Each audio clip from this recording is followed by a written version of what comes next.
என்னடா இது ஒயர் ஒயரா இருக்கு? ஆமா, இந்த ஒயர் அங்க கனெக்ட் பண்ணிருக்கு, அந்த ஒயர் இங்க கனெக்ட் பண்ணி என்னன்னே புரிய மாட்டேங்குது. உனக்கு தெரியுதா? எனக்கு தெரியல. புதுசா இருக்கு, இந்த மிஷின் பார்க்கவே புதுசா இருக்கு. அதனால காலேஜ்ல இந்த மிஷின் இது வரைக்கும் பார்த்ததே இல்லை. எனக்கு யார் தெரியும்? ஒயர் ஒயரா இருக்கு. Hi students, Hi, sir. good morning. What are you discussing here? Sir, we come to this lab, but I see a machine, but I not know what machine is this. Can you please explain about this? Yes. So in the theory class we have discussed about the hydraulic mechanisms. Yes, sir. So this is the experimental setup. So this setup is called a hydraulic trainer kit, which is used to demonstrate the hydraulic behavior of the material components by using some experiments. Okay. So it has various components. We have discussed hydraulic components of hydraulic system. So here we have a reservoir. So this is called this blue color. It's called a reservoir or tank, which is used to hold the fluid under atmospheric pressure. The filter is there inside the reservoir. So after the reservoir, we have a pump. So this is the gear pump, which is driven by means of prime mover. So this prime mover is an electric motor. So after the pump, we have a pressure relief valve, so which is used to relieve the excessive pressure. So we can adjust the pressure setting by adjusting this knob. So you can set any pressure as a maximum pressure. So after the pressure relief valve, in the circuit we have a direction control valve. This whole setup is called a hydraulic power pack. Okay, so here the direction control valve, which is used to direct the fluid to appropriate locations of the actuator. So in this trainer kit we have two actuators.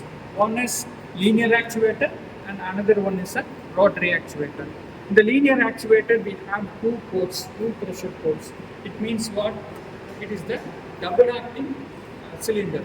So the type of linear actuator, we have a double acting cylinder, single acting cylinder, then double rod cylinder, double piston cylinder is there, So this is double acting cylinder, which will make extension and retraction by means of fluid pressure. And that one is called a hydraulic motor, which is used to produce a rotary motion. For typical applications, we need a rotary motion. So that rotary motion can be done with the help of hydraulic motor.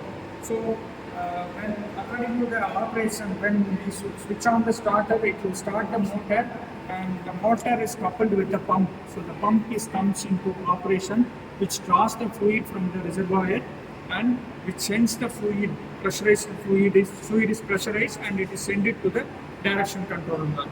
So this in the direction control valve we have a lever. So by actuating the lever, we can direct the fluid to the suitable location, suitable port of the actuator, so that it will make extension and retraction. For example, if you send the pressurized fluid at the top of the actuator, which will make extension. So that is the blank side of the cylinder. So the fluid is forced in the other end and it is bypassed to the actuator reservoir via this direction control valve. And if we send the fluid at the bottom, fluid enters this rod end of the cylinder, which will make retraction. So in the oil in the blank end of the cylinder is bypassed to the reservoir. The same thing will be happening in the actuator also. We can change the direction of rotation by clockwise direction or counterclockwise or anti-clockwise direction by adjusting the lever. So I hope you understand this experimental setup.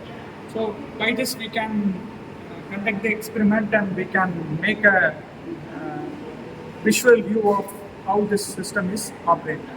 So if you have any questions, you can ask. Sir, what is the specification of direction control? So this is the direction control valve, as I already told you, which is used to change the direction. So here we have a symbol. So three blocks are there. So one is center is for neutral position. So the fluid is pumped from the pump and again it is sent to the reservoir. And the left side port is an actuator port and right side port is an unactuated port. So if you change the position in the actuated port, which will make extension of the cylinder or clockwise direction rotation of the motor. If you change this port by changing the lever, this port comes here, so which will make retraction of the cylinder, or the motor will rotate in a counterclockwise direction. And here we have 4 ports, so 3 positions. So therefore 4 by 3 direction control valve. It is operated by means of lever. When you remove the hand, it will come back to its original position, both upward and downward direction.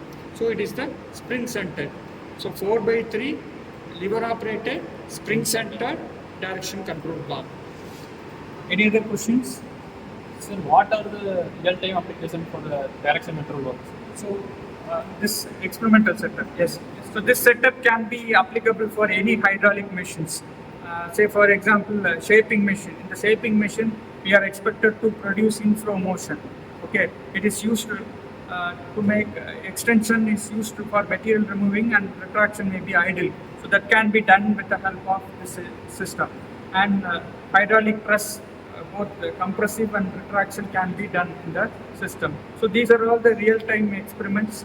Real-time machines can be used with the help of this setup. Okay, thank you. Thank you.